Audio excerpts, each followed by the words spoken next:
네. 녹화 시작 눌러주세요. 감사합니다. 주현절 후 네 번째 주일이 되었습니다.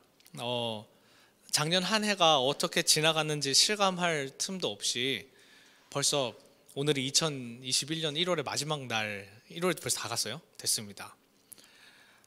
좀 마음이 어수선하기도 하고 작년하고 그렇게 달라지지 않은 것 같아서 좀 그렇긴 하지만 그래도 올 한 해 우리를 몸과 영혼을 새롭게 하실 주님을 기대하면서 소망합니다.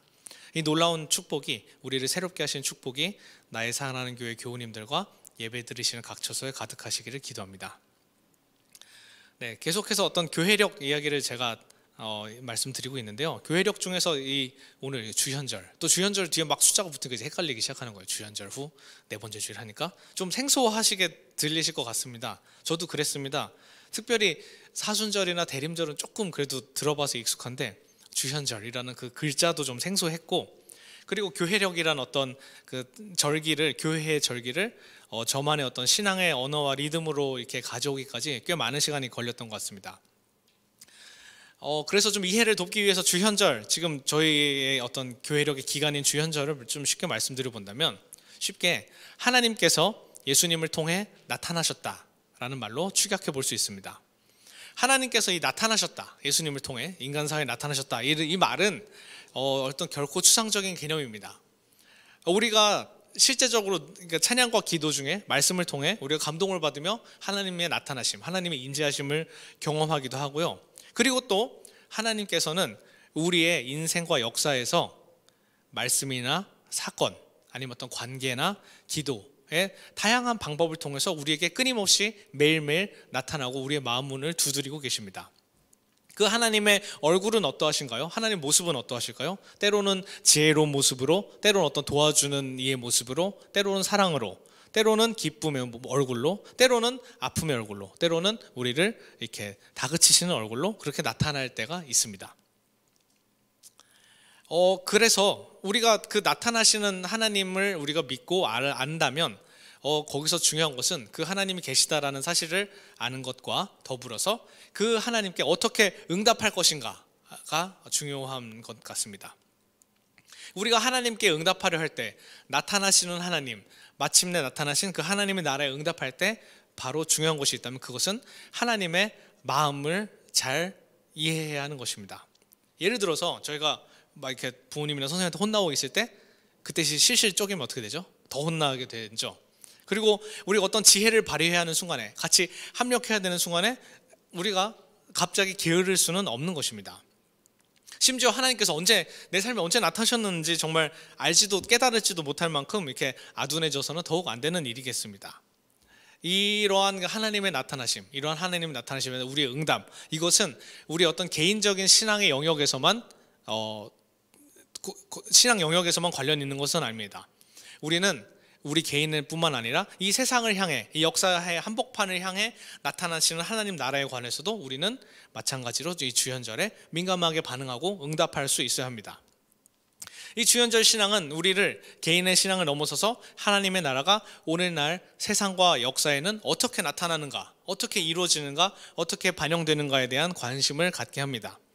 예를 들어서 이렇습니다. 우리가 그 찬양 중에 그 예수 하나님의 공의 이런 찬양 있죠? 이제 그 찬양을 부르면서 감동을 받습니다. 근데 하나님의 그 공의, 공평과 어떤 의로움, 정의에 대한 어떤 구체적인 실제, 구체적인 어떤 사건과 역사, 우리 몸을 통해서 경험되고 증언되는 게 없다면 그 찬양의 고백은 조금 냉정하게 말해서는 어떻게 보면 약간 우리의 감정일 뿐일 수도 있습니다. 마치 감정뿐이란 것은 내가 그 사람을 엄청 사랑하고 좋아하는데 그냥 아무 노력도 하지 않고 선물도 안 갖다 주고 뭐 만나지도 않고 카톡도 하나 안 보내고 그러는 거랑 좀 비슷한 상황일지도 모르겠습니다. 그 하나님의 정의 뿐만 아니라 평화, 공평, 긍휼, 사랑의 모든 개념들이 우리의 감정 안에, 우리의 머릿속 안에 머무는 그런 개념이 아니라는 것입니다. 그러한 우리의 신앙의 경험들과 언어들, 특별히 다가오시는 하나님에 대한 우리의 응답으로서의 신앙의 어떤 실제적인 힘을 갖추기 위해서는 구체적인 삶의 현장 안에서, 그리고 우리 사회와 내 삶 가운데서 하나님의 나타나심에 내가 어떻게 응답하고 있는가, 내 삶을 어떻게 살고 있는가에 대해서 깊게 성찰했을 때만이 가능한 것 같습니다. 오늘 말씀은 마가복음 1장입니다. 마가복음의 첫 번째 장이죠. 오늘 본문은 특별히 예수님께서 귀신을 쫓는 사역, 흔히 축귀 사역이라 하는데요, 그 사건을 중심으로 하고 있습니다. 오늘 본문을 쓴 그 저자 마가는 그 예수님께서 제자들을 부르신 후에 예수님의 첫 번째 사역으로 바로 이 예수님 귀신 쫓는 사역을 소개하고 있습니다. 첫 번째 사역이라는 것이 꽤 좀 굉장한 의미가 있습니다. 약간 적절한 비유가 아니어서 이렇게 할까 말까 고민했는데요. 예를 들어서 정치인들이 뭔가 출마를 하려고 했었을 때 뭐 시장통에서 이렇게 출마 기자회견 하면은 막 민생을 위한 그런 걸 하겠다라고 표방하는 거고, 그렇게 어떤 첫 번째에서 뭐 첫 번째 시작 이런 것은 굉장히 어떤 중요한 상징을 갖는 것처럼, 마가가 소개하는 이 예수님의 첫 번째 사역을 통해서 마가복음이 마가가 그리려고 하는 그 예수님의 전생의 사역은 어떠했는가에 대한 중요한 실마리를 오늘 이 첫 번째 사역을 통해서 우리는 찾을 수 있다라는 것입니다. 마치 예수님의 출사표와도 같은 이 오늘 본문에서 이제 어떻게 진행되려면 예수님과 그의 일행은 안식일의 회당을 배경에 두고 이제 나타나십니다. 우리 살고 있는 시대로 이제 이 상황을 조금 맞춰 본다면 우리가 있는 교회를 배경에 두었다고 할 수 있겠고요. 아니면 우리가 모인 그런 공간에 대한 그것을 배경에 두었다고 할 수도 있겠습니다. 어쨌든 그곳에서 예수님은 말씀으로 사람들을 가르치셨습니다. 우리의 상상력을 돕고자 이 회당에 대해서 조금 더 말씀을 드려보겠습니다. 이 회당은 지금 저희 있는 구조는 약간 좀 이렇게 강연 중심이었던 그 홀 구조잖아요. 근데 예전에 그 유대교 회당은 좀 이런 공부할 수 있는, 성경을 읽을 수 있는 테이블 같은 것도 있고, 좀 성경을 읽으면서 서로 자유로운 토론과 질문도 하고, 그리고 어떤 예배도 가능한 좀 그런 복합적인 공간이다라는 것을 염두에 두시고 이 머릿속에 상상을 하셨으면 좋겠습니다. 그 공간에서, 그 회당에서 당시 사회의 지도층이라 할 수 있었던 율법학자나 종교인들이 그 중심으로 많이 모였고, 자연스럽게 그곳에서 사람들은 그 이스라엘 민족을 다시 일으킬 수 있는, 정말 그리고 그 사람들과 함께하는 그 하나님의 말씀을 읽고 토론을 전개하기도 하고 다양한 의견을 공유하던 곳이 바로 이 회당이었습니다. 그렇기 때문에 오늘의 말씀의 배경이 되는 회당은 예수님이 사시던 그 유대 지역을 이끄는 어떤 핵심적인 공간이자 상징이라고 볼 수 있겠습니다. 이 회당에서 근데 오늘 본문 23절에는 회당의 분위기와 매우 어울리지 않는 한 사람이 등장을 합니다. 이 사람은 더러운 악령에 들렸다라고 묘사가 될 만큼 사람들에게 어떤 굉장한 어떤 끔찍함을 선사했습니다. 끔찍한 모습으로 그치지 않습니다. 이 사람은 예수님을 향해 소리 지르기 시작했습니다. 그 사람들이 있는 공간에서 소리 지르는 한 사람을 보신 적이 있으십니까? 그랬을 때 그 엄청 긴장되고 막 그런 공포스러운 분위기가 있죠. 이 소리 지른 사람은 회당에 있는 사람들에게 어떤 낯설음과 두려움을 주었습니다. 회당의 공기를 무겁게 만들었습니다. 하지만 예수님은 이 사람을 두려워하지 않고 이 사람을 똑바로 쳐다보며 이 사람에게 들린 귀신을 쫓아내셨습니다. 악한 귀신은 그에게 경련을 일으켜놓고 큰 소리를 지르며 떠나갔다라고 보도가 됩니다. 이렇게 예수님께서는 어떤 한 사람에게 들린 귀신을 쫓아내셨습니다. 그런데 저희가 이제 이 본문을 이렇게 지금 다시 한번 읽어본 건데요. 이 본문을 읽었을 때 예수님의 어떤 그 축귀 사역, 귀신을 쫓는 사역을 하면 생각나면 가장 먼저 떠오르는 것은 그 김기동의 귀신론, 이단적인 사상이죠. 그 귀신론이 아닐까 생각합니다. 한때 이 김기동의 귀신론이 한국 교회에 좀 막대한 영향을 끼쳤을 때가 있었습니다. 귀신론은 이렇습니다. 삶에서 찾아오는 모든 고통의 문제를 어떤 귀신의 일로 모두 치환해서 해석하는 건데요. 가령 가정에 어떤 문제가 생기면 어떤 그 가정 귀신, 막 조상 귀신, 그 감기가 걸리면 감기 귀신, 몸이 아프면 또 무슨 귀신, 이런 식으로 다 인생에 있는 모든 문제를 그 어떤 귀신의 영향으로 설명하는 것이 바로 귀신론입니다. 귀신론의 핵심입니다. 그렇기 때문에 이 귀신론은 어떤 개인에게 찾아온 고통을 어떤 신앙의 힘으로 극복하는 데 어떤 탁월한 설득력을 주었습니다. 그래서 그것듯이 그 이단 사상이 한국 교회에도 많이 영향을 미치게 됐는데요. 근데 이 고통의 문제를, 어떤 개인이 겪는 고통의 문제를 신앙 안에서 찾고 그 이유를 신앙 안에서만 찾고 해결해야 했던 부분은 교회의 성장에는 조금 도움이 되었을지 모르겠지만 사회의 발전에는 좀 악영향을 주었던 것이 사실입니다.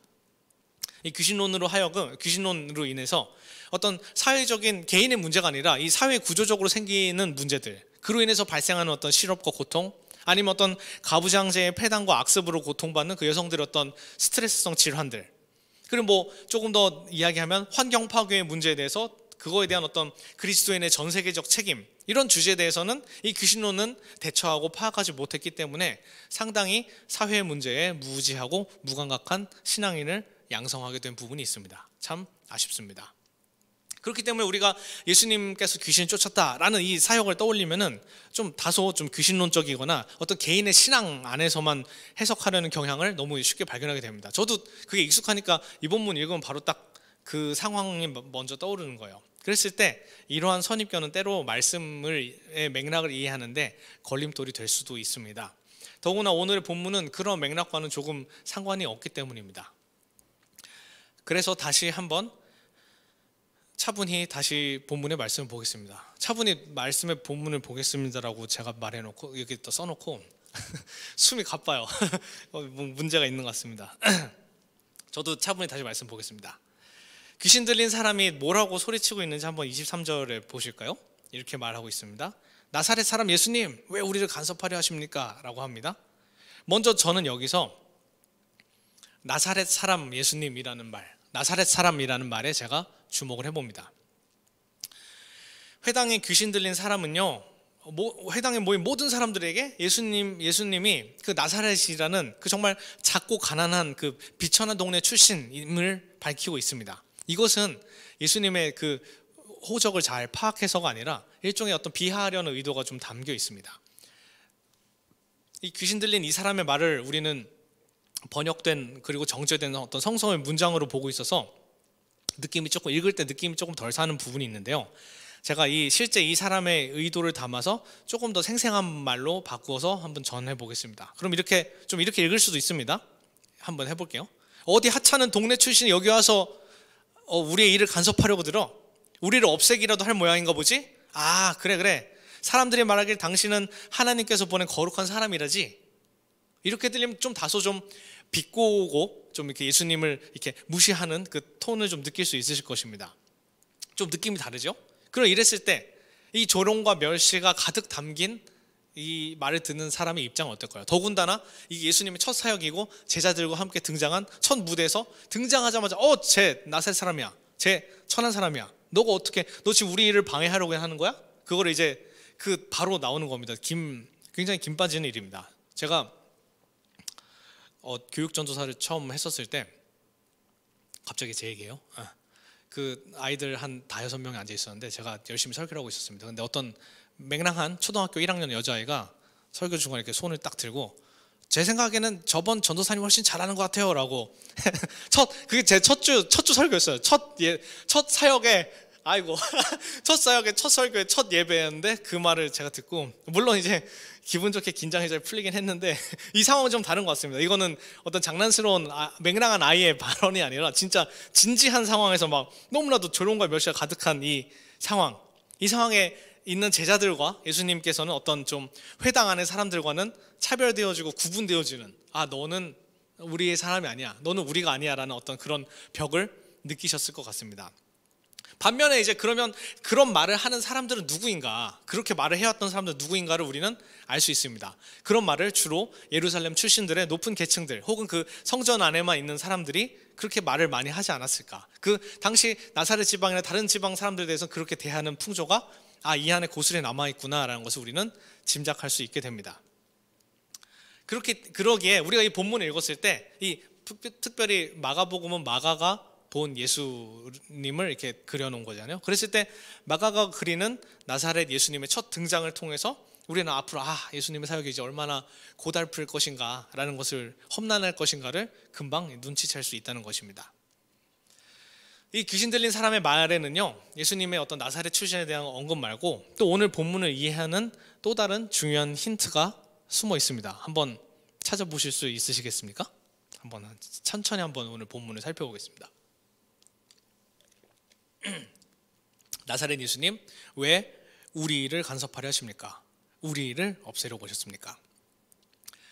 회당에서 귀신 들린 사람은 예수님을 향해서 나를 간섭하려 하십니까가 아니라 우리라는 표현을 쓰고 있습니다. 조금 이상하죠? 보통 귀신 들린 사람 이제 내 안에서 귀신이 쫓겨나게 생겼구나, 귀신이 벌써 쫄았어요. 그래서 예수님을 알고 막 왜 나를 이렇게 이해해야 되는데 우리라는 표현을 씁니다. 여기서 이제 그렇다면 우리가 누구인지가 좀 매우 중요해집니다. 우리는 누구일까요? 어떤 귀신 들린 사람의 어떤 분열된 다중자아를 말하는 것일까요? 아니면은 이 사람에게 어떤 수많은 귀신이 들렸다라는 것을 표현하는 것일까요? 여기서 예수님의 첫 사역을 소개하는 마가의 의도를 잘 파악해야 합니다. 여기서 우리라는 표현은 이 사람을 포함한 회당에 있는 모든 율법학자와 모든 사람들, 특별히 그런 나사렛 사람을 차별하고 예수의 사역을 방해하는 모든 이들을 가리킵니다. 복음서 저자 마가는요, 이 귀신 들린 사람의 입을 통하여서 이 나사렛 갈릴리 출신들을 차별하는 어떤 예루살렘 성전주의자의 어떤 행태를 고발하고 있습니다. 그리고 동시에 마가는 귀신 들린 사람의 그 상황을 보여주면서 회당에 모여서 하나님의 말씀을 가르치고 하나님의 사랑을 가르치고 그 모든 것을 고치시고 이끄시는 하나님에 대해서 믿는다고 하는 사람이 정작 이 회당에서 귀신 들린 한 명조차 고치고 돌보지 못하는가에 대해서 어떤 무능한 어떤 그 종교의 행태를 동시에 고발하고 있는 것입니다. 우리를 왜 간섭하려 하십니까? 우리를 없애려고 오셨습니까? 이제 이 말이 조금 다르게 입체적으로 들리시죠? 예수님의 나타남, 예수님을 통한 하나님 나라의 주현은 어떤 이들에게는 축복이 되었겠지만 어떤 이들에게는 오지 않았으면 하는 불편한 방문이 되었다는 사실입니다.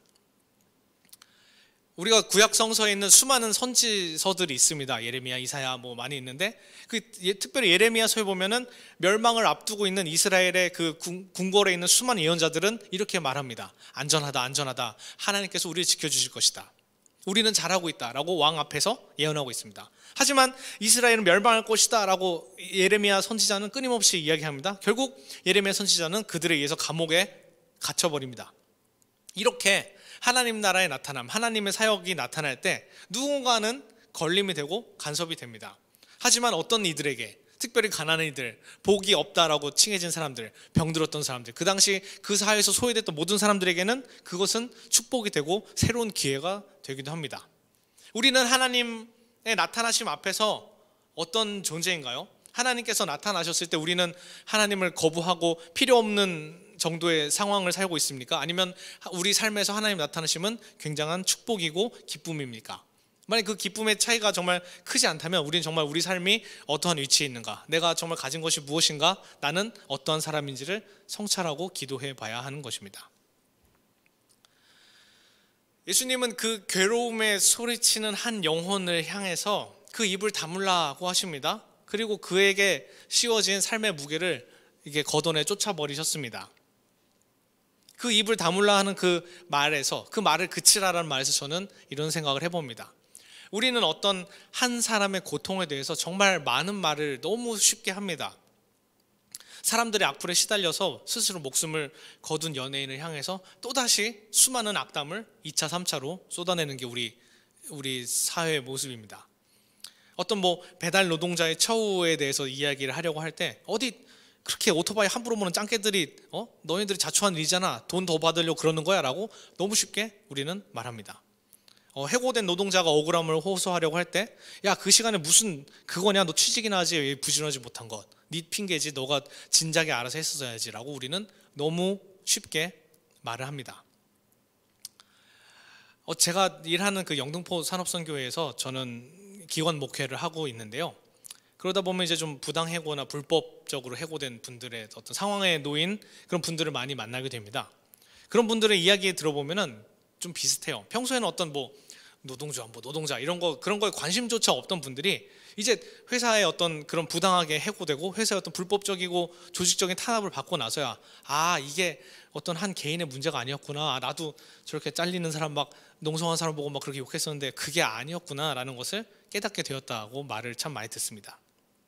이 말은 어떤 사람의 고통의 문제에 있어서 내가 당사자가 아닌 이상해야 아무리 옆에서 누가 아프다 하더라도 내가 그 고통을 겪지 않았으면은 솔직히 우리는 솔직해져야 될 것 같아요. 남의 어떤 고통의 문제에 대해서 진지하게 생각하기가 쉽지 않은 존재인 것 같습니다. 왜냐하면 내 몸 한 몸 건사하기 너무 바쁘잖아요. 힘들고. 그런데 한편으로는 그럼에도 불구하고 이렇게 어떤 한 개인이 겪는 고통의 문제들, 사회에서 사람이 겪는 문제들, 심지어 이 회당 안에 내버려진 것 같은 이 귀신 들린 사람이 겪는 이 고통의 문제에 대해서 그런 것을 외면하고 그냥 방치하는 그 공동체가, 그 집단이 과연 얼마나 건강할 수 있을까? 내가 그런 상황이 됐었을 때는 어떻게 될까? 그런 생각을 해봤을 때 정말 이 사회의 다양한 위기 속에서 우리는 얼마나 서로 인간다움을 확인하면서 살 수 있을까? 그런 생각을 한편으로 해보기도 합니다. 혹시 그 손가락 이 끝 부분이나 발가락 끝 다쳐보신 적이 한 번쯤 있을 겁니다. 이게 막 빵빵 이게 찌잖아요. 손가락 끝이 어디에 끼거나 다쳤을 때 한번 그런 경험 있으신가요? 그 손가락 끝에서 정말 욱신욱신 그 심장이 뛰는 것 같은 느낌을 느껴보신 적이 있으신가요? 치통은 더하죠. 치통 있으면 그 이빨이 욱신거리는 탓에 아무것도 할 수 없는 그 느낌을 가져보셨을 것입니다. 우리 몸은 참 신기합니다. 우리 몸에서 어디 하나 그 끝이 아프다면은 순식간에 그 아픈 곳이 우리의 몸의 중심이 됩니다. 그 아픈 부위에 막 느껴지는 그 욱신거림은 마치 내 여기 있는 심장이 거기로 이동한 것 같이 정말 그렇게 뛰는 것만 같습니다. 저는 제가 일하고 있는, 목회하고 있는 영역과 사회에서 일어나고 있는 수많은 부주의를 보면서 이런 생각을 합니다. 아, 하나님의 심장이 가장 약한 곳, 가장 아픈 곳에 뛰고 있겠구나. 그리고 그렇기 때문에 정말 이 지구에서 가장 아픈 곳이 세상의 중심이구나.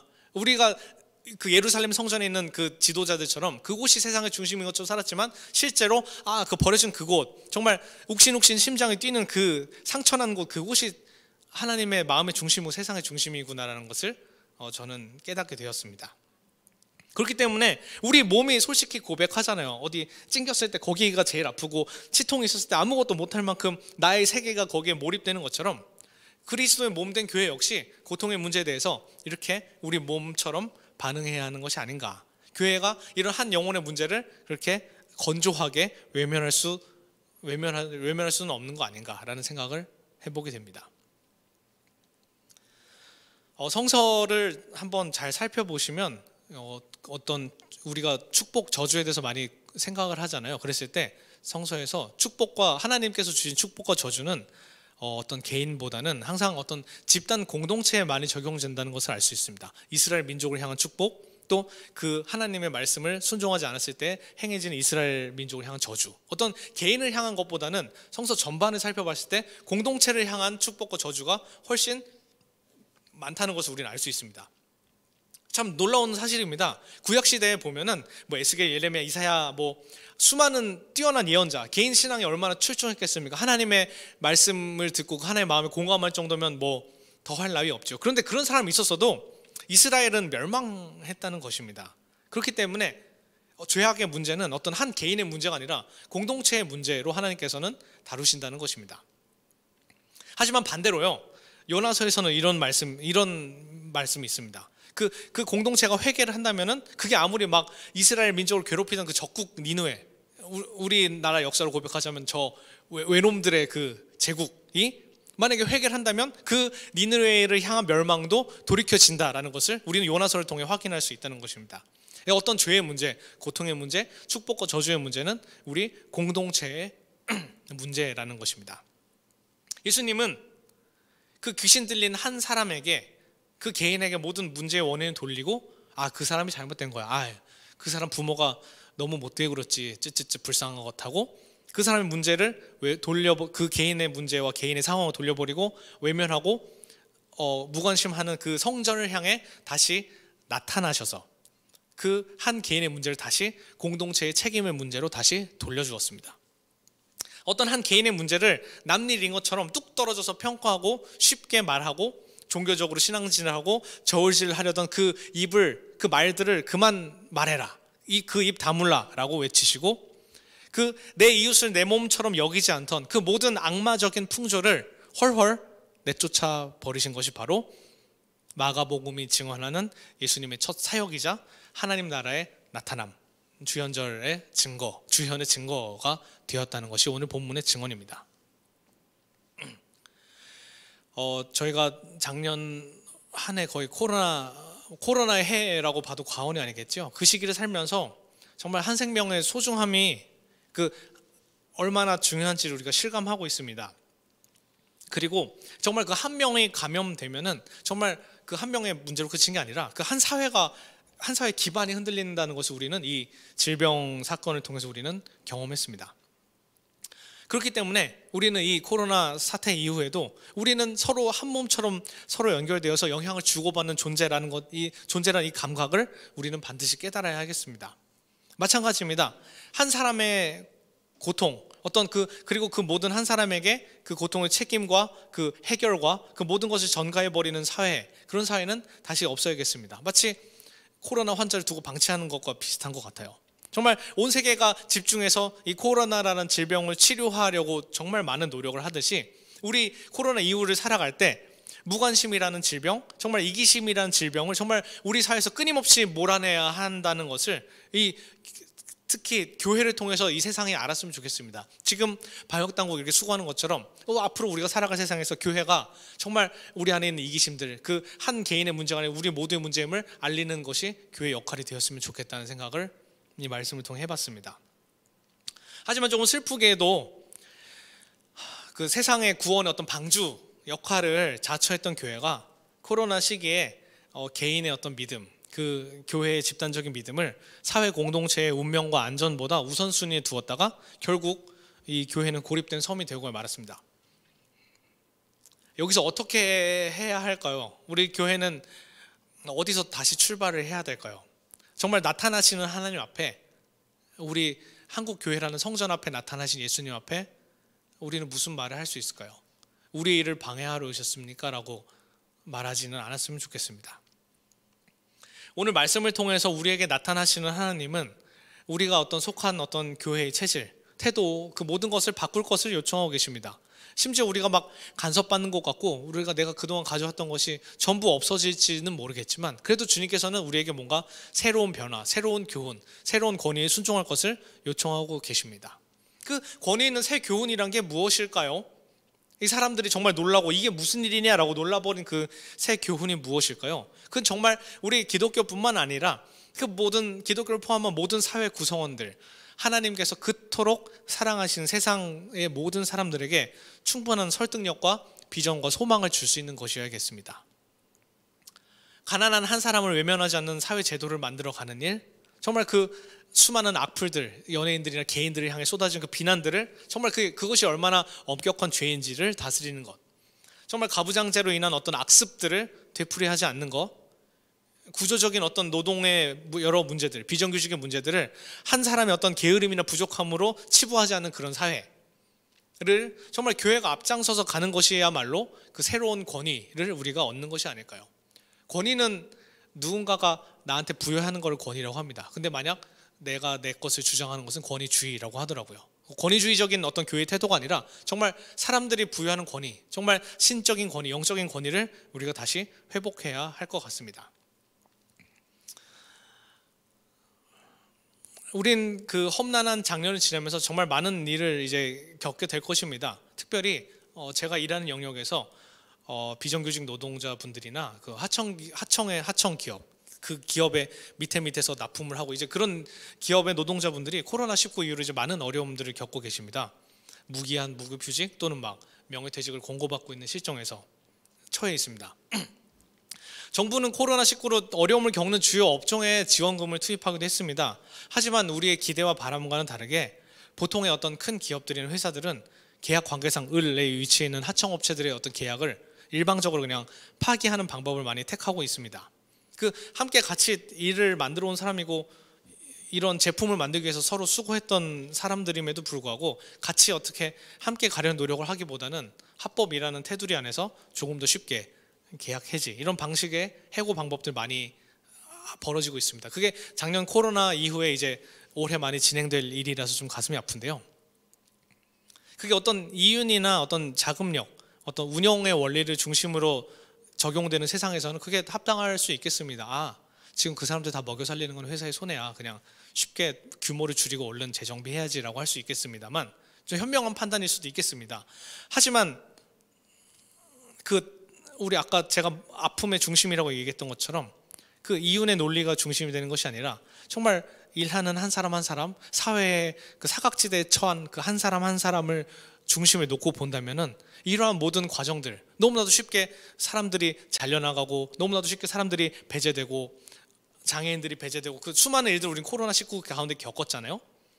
그러한 이제 그 과정들이 과연 정의로운가, 하나님의 공의가 그 가운데서 실현되는가, 하나님의 정의가 그 상황 가운데 나타나고 있는가에 대해서 우리는 살펴볼 필요가 있습니다. 그랬을 때 중요한 것은 정의는 어떤 것을 기준으로 삼아야 하는가, 하나님의 나타나셨다고 했었을 때 우리는 어느 기준에 서야 하는가에 대해서 우리는 많은 고민을 해야 됩니다. 전체 막 회사와 경제를 살려서 어려움을 극복하면 나중에 다시 고용이 잘 될 수 있을까요? 하지만 실제로 잘린 사람들을 다시 고용하는 사례는 그렇게 많지 않습니다. 전체가 살기 위해서 소수가 희생해야 한다고 하는데 왜 매번 희생과 고통은 그 취약한 계층에서 반복되어서 나오는지 아직도 잘 모르겠습니다. 그 약하고 가난한 사람들에게 정당한 판결이 이루어졌던 적이 몇 번이나 되는지 좀 고민됩니다. 이러한 가운데서 주님의 나타남, 하나님 나라의 나타남, 주현의 은총은 이런 구체적인 현장에서 그 필요성을 절실히 느끼게 됩니다. 이런 정의의 영역뿐만 아니라 우리가 하는 구제, 긍휼 그 모든 부분에서 그러한 일들이, 하나님의 나타남이라는 일이 어떤 추상적인 것에 머무르지 않기 위해서는 그 마치 우리가 다쳤을 때 그 감각처럼 우리 사회에 대한 감각이 절실히 요청된다는 것입니다.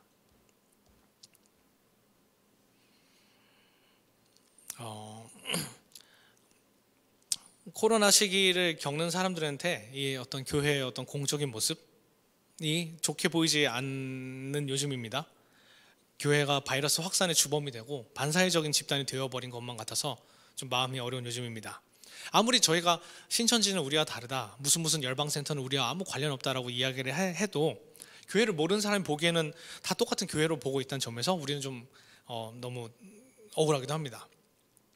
사람들에게 나타난 어떤 교회 모습이 어떤 좀 사회에 해악을 끼치는 모습으로 다가왔다는 점이 무엇보다 가슴 아프고 억울합니다. 정말 신뢰를 쌓는 데는 오랜 시간이 걸리지만 정말 잃어버리는 데는 한순간이라는 것을 절감하게 됩니다. 그랬을 때 우리는 주님의 나타나심을 증언하고 주님의 나타나심을 믿는 우리는, 교회는 그 잃어버린 신뢰를 회복해야 될 필요를 많이 느낍니다. 그것들을 위해서 특별히 우리는 공교회로서의 인식이 매우 중요합니다.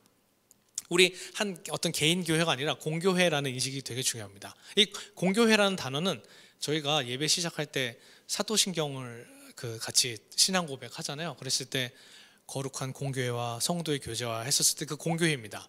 그 공교회, 어떤 보편적인 교회는 어떤 한 교회가 아닙니다. 어떤 한 교회를 말하는 것이 아닙니다. 제가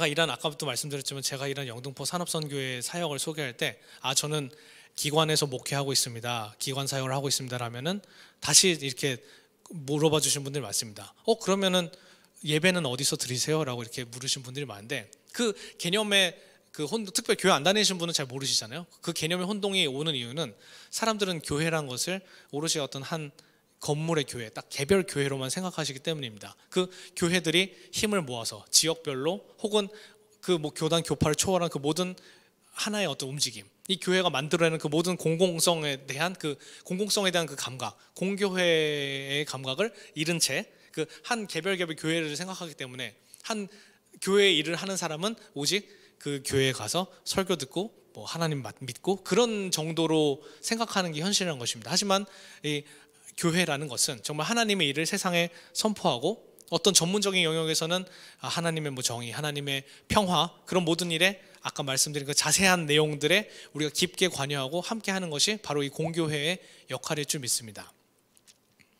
특별히 우리가 함께 있는 나의 사랑하는 교회도 우리 나의 사랑하는 교회를 위해서 우리가 신앙생활을 하기도 하지만 동시에 하나님 나라의 교회, 그리스도의 몸된 교회로서의 역할을 감당하려고 노력하고 있습니다. 그 수많은 일들, 그 수많은 마음들이 모였을 때 잃어버렸던 신뢰가 다시 회복되지 않을까라고 생각해 봅니다.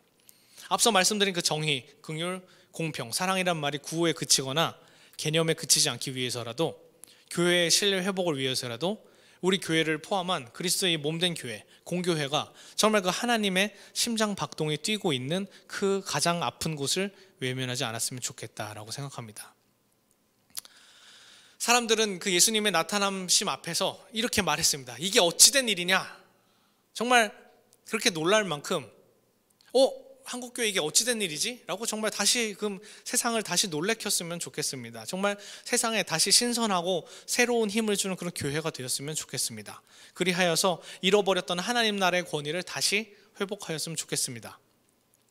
그런 면에서 우리 교회가 함께 계속 묵상하고 기도한 주제인 그 함께하는 날들이라는 주제는 정말 매우 적절한 시기에 주어진 것 같습니다.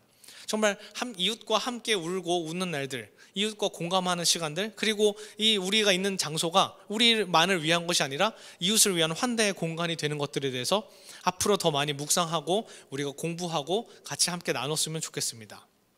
그리고 무엇보다 여기 계신 교우님들 한 분 한 분이 가장 정말로 소중합니다.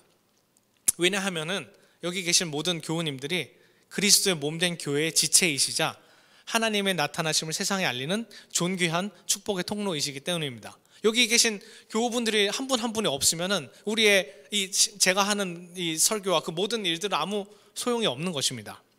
하나님의 나타나심을 세상에 알리는 존귀한 축복의 통로는 말 그대로 잘 비어 있어야지 역할을 감당합니다. 빨대가 잘 비어 있어야지 물을 잘 마실 수 있고, 파이프가 잘 비어 있어야지 물을 잘 전하고, 혈관이 잘 튼튼해야지 피를 잘 전해줍니다. 그런 것처럼 무엇이 막 가득 차 있고 우리가 무엇을 많이 이루었고 내가 가진 것이 많기 때문에 하나님을 일을 잘 감당하는 것이 아니라는 것입니다. 도리어 비어 있기 때문에, 가난한 마음이기 때문에, 텅텅 빈 마음이기 때문에 그때 그 하나님의 마음이 우리를 통해서 전해질 때 우리는 슬퍼하는 이들과 더불어 슬퍼할 수 있고 기뻐하는 이들과 더불어 기뻐할 수 있게 되는 것입니다. 저 예배 때 기타를 치죠. 기타를 보시면 그 통안이 텅텅 비어 있습니다. 그렇기 때문에 소리가 아름답고 완벽하게 울려 퍼질 수 있는 것입니다. 우리의 교회 역시 정말 하나님과 이웃을 위하여, 이 세계를 위해서 우리의 모든 공간을 더 비워놨으면 좋겠습니다. 정말 그리스도의 몸된 교회도 그래서 하나님의 심장박동에 공명하여 울리는 멋진 그런 찬양이 울려 퍼지는 곳이 되었으면 좋겠습니다. 이 세상의 눈물을 받을 수 있는 넓은 공간이 되었으면 좋겠습니다.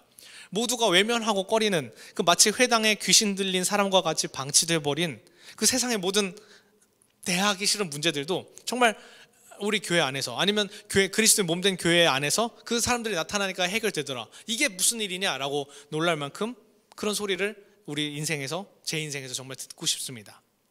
그런 일들을 위해서 각자에게 맡겨진 오늘의 사명을 잘 깨닫고 순종하신 은혜가 있으시기를 축복합니다. 우리에게 오늘 나타나신 하나님, 주연절의 은총으로 나타나신 하나님, 오늘 우리에게 사랑으로 다가오시는 주님께 우리도 마찬가지로 사랑으로 순종으로 응답하는 은혜가 있기를 간절히 기도합니다. 이게 어찌된 일이냐? 권위 있는 새로운 가르침이다. 세상이 환영하는 복음의 참된 가치가 다시 회복되기를 간절히 기도합니다. 이 마음을 가지고 이 시간 함께 기도하셨으면 좋겠는데요. 오늘 예배 때 함께 불렀던 찬양인 그 부르신 곳에서를 부르면서 오늘 말씀을 다시 묵상하셨으면 좋겠습니다. 반주 부탁드립니다.